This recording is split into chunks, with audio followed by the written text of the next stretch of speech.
ำหรับคลิปนี้ตุ้ยจะมาแนะนำวิธีการเปิดรหัส 2A เพื่อเพิ่มความปลอดภัยให้กับบัญชี XR Trade ของเราเดี๋ยวเบิ่งนำกันพ่อเนาะหลังจากที่ทุกคนเข้ามาสู่ระบบแล้วเนาะให้ทุกคนเข้ามาที่3ขีดซ้ายมือนะ3ขีดซ้ายมือแล้วเข้ามาบอนโปรไฟล์เข้าบอนนี้แล้วทุกคนเลื่อนลงมาเลื่อนลงมามันจะเห็นคำว่า2FA รหัส 2A ตัวนี้เนาะจำเป็นสำหรับในการถอนเงินและ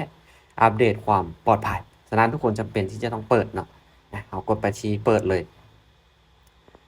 มาในหน้านี้เนาะมันจะมาในหน้าที่เราเปิดรหัส 2A ให้ทุกคน Copy เอารหัสสำรองตัวนี้ไว้ได้Copy เอารหัสสำรองตัวนี้ไว้เนาะเอาไปไว้ในแชทส่วนตัวก็ได้หรือเอาไปไว้ในโน้ตตัวเองก็ได้เนาะ Copy เอารหัสสำรองตัวนี้หรือว่า QR code ตัวนี้ก็ได้เนาะเวลาที่เราไปตั้งรหัส 2A แล้วถ้าว่าเราอยากจะย้าย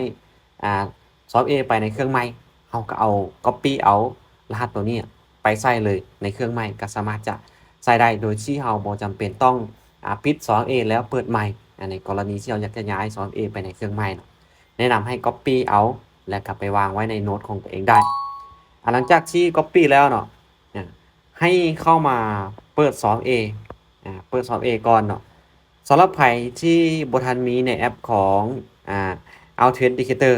ให้ไปดาวน์โหลดมาก่อนเนาะดาวน์โหลดมาก่อนใน App Store ใน Play Store แล้วแต่ทุกคนใช้โทรศัพท์ยี่ห้อใดให้ไปดาวน์โหลดมาหลังจากที่ดาวน์โหลดมาแล้วเนาะให้เรากดเข้าไปแล้วเนาะใครที่บ่ทันได้ตั้งมาก่อนเนาะหรือบ่ทันเคยได้ตั้ง 2A มาก่อนมันจะบ่มีในจุดนี้แต่ให้เรามาเพิ่มที่ว่าหมายบวกบ่นี้เนาะหมายบวกบ่นี้ก็คือให้เราเพิ่มหรือว่าตั้ง 2A บัญชีตัวใหม่เข้ามาให้เราเลือกที่ป้อนคีย์การตั้งค่าเนาะปึ๊บแล้วตัวนี้ชื่อบัญชีหรือว่าชื่อที่เราจะตั้งเป็น 2A เนี่ยเราจะตั้งจังได๋ตั้งได้ตามใจเลยแล้วตัวที่2ก็คือตัวนี้เอารหัสสำรองตัวที่เรา Copy ไว้ก่อนหน้าเนี่ยมาวางใส่ตัวนี้เพื่อเปิดรหัส 2A และอย่าลืม Copy เอาตัวนี้ไปวางไว้ในโน้ตของตัวเองพร้อมเนาะหรือแชทส่วนตัวของตัวเองพร้อมจ้ะโดยก็จะกดเพิ่มเลยปึ๊บโอเคเห็นป่ะมันจะมาในตัวสุดท้ายเลยตัวนี้จะเป็นรหัส 2A ที่ด้วยหากระตั้งมาหลังจากที่เพิ่มเข้ามาในแอปของ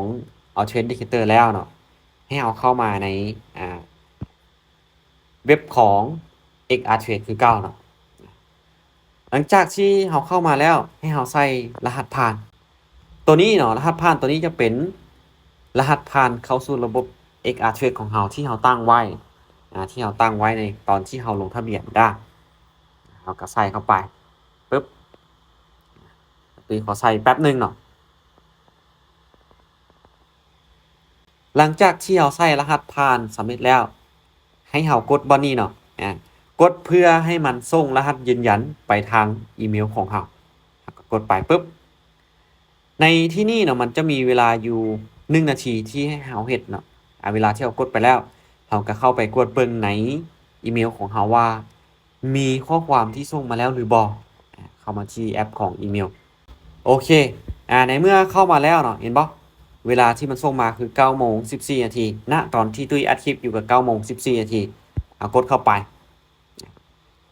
ตัวนี้เนาะให้ Copy เอาตัวนี้รหัส6ตัวนี้ที่เป็นรหัสยืนยันได้ Copy เอาแล้วเราก็ไปวางใส่ในเว็บของ XR Trade คือเก่าปึ๊บ Copy แล้วก็วางใส่หลังจากที่เรา Copy เอารหัสยืนยันอีเมลแล้วให้มา Copy เอารหัส 2A ที่เราตั้งในแอป Authenticator นี่ปึ๊บ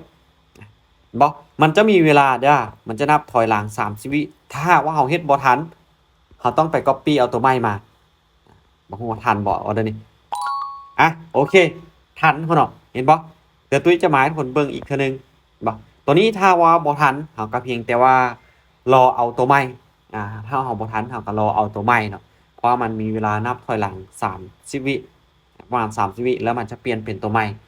มันจะบ่เกิดตัวซ้ำตัวซ้ำเนาะมันจะเปลี่ยนไปเรื่อยๆถ้าว่าเราบ่ทันเราก็เพียงแต่รอเอาตัวใหม่หลังจากนั้นก็ถือว่าเป็นการเปิด 2A สำเร็จเนาะ2A ถือว่าสำเร็จ เดี๋ยวตุ้ยจะมาต่อกันที่การเปิดรหัสผ่านธุรกรรมกันเลย รหัสผ่านธุรกรรมนี่สำหรับการถอนเงินและการสมัครสมาชิก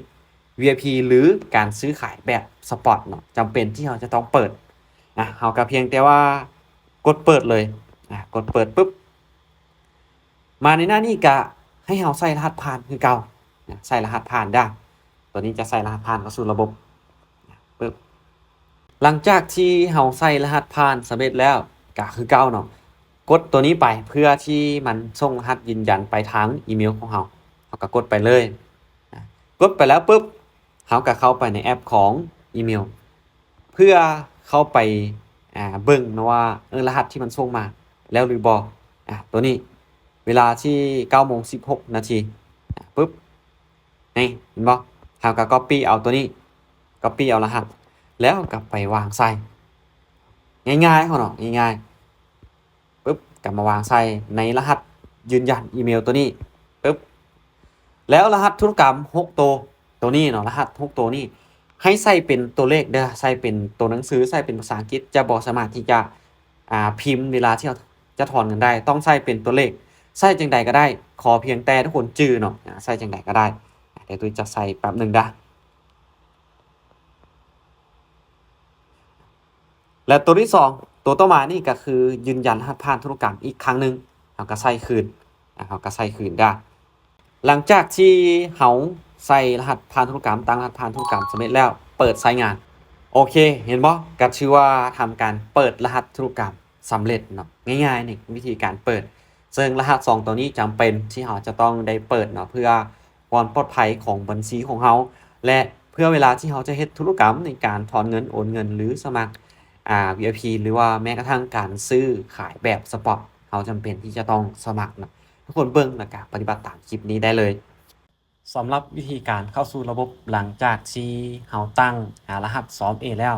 เราจะเข้าสู่ระบบจังใดเนาะหลายคนก็อาจจะยังพอเข้าใจสำหรับไผที่เป็นมือใหม่ให้เบิ่งคลิปนี้เลยเนาะให้เราเข้าไปที่ Google หรือ Safari ก็ได้เนาะเข้ามาแล้วให้ทุกคนค้นหาคือกับเวลาที่ทุกคนจะสมัครคือเก่าให้ค้นหาคำว่าrxtrading.com ตัวนี้เนาะเราก็กดไปเลยกดไปปุ๊บเราก็เลื่อนลงมาแล้วเข้ามาเว็บไซต์ของ rxtrading นี่กดเข้าไปนะและหลังจากนั้นเนาะก็คือให้เราเข้ามาบ่ว่าเข้าสู่ระบบพอบางคนคิดว่าเราจะต้องเข้าผ่านลิงก์ที่สมัครอย่างเดียวเข้าผ่านลิงก์ที่สมัครตลอดบ่เนาะเราสามารถเข้าผ่าน Google เข้าผ่าน Safari ก็ได้โดยการค้นหาทางชื่อของเว็บไซต์เพียงแต่ว่าเราเอาอีเมลแล้วก็เอารหัสผ่านของเราใส่หลังจากที่ใส่สำเร็จแล้วเราก็กดคำว่าเข้าสู่ระบบเห็นบ่มันจะเด้งมาในหน้านี้ก็คือให้เรากรอก 2A ใส่เพราะว่าหลังจากที่เราเปิดรหัส 2A สำเร็จแล้วเนาะมันจะเด้งมาในหน้านี้ก็คือให้เรา copy 2A มาวางใส่จึงจะสามารถเข้าสู่ระบบได้เพียงแต่เราใส่อีเมลแล้วก็ใส่รหัสผ่านเข้าไปมันจะบ่ทันเข้าสู่ระบบหลังจากที่เราตั้ง 2A แล้วต้อง copy 2A มาวางใส่พร้อมนะปึ๊บแล้วก็มา copy เอาตัวนี้นะ 2A ที่ตุ้ยตั้งในบัญชีก็หน้านี้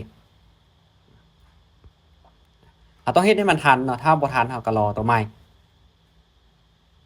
ทันบ่โอเคถ้าแบบนี้ก็ถือว่าบ่ทันพุ่นเนาะบ่ทันเราก็ไป copy เอาแล้วก็มาวางใส่ใหม่ขั้นตอนนี้อาจจะไวๆแน่พุ่นเนาะขั้นตอนนี้อาจจะไวๆแน่ปึ๊บมาวางใส่ถ้าว่าทันเนาะมันจะเด้งเข้ามาให้เราอัตโนมัติเลยนี่คือการเข้าสู่ระบบ XR Trade หลังจากที่เราเปิดรหัส 2A สำเร็จแล้ว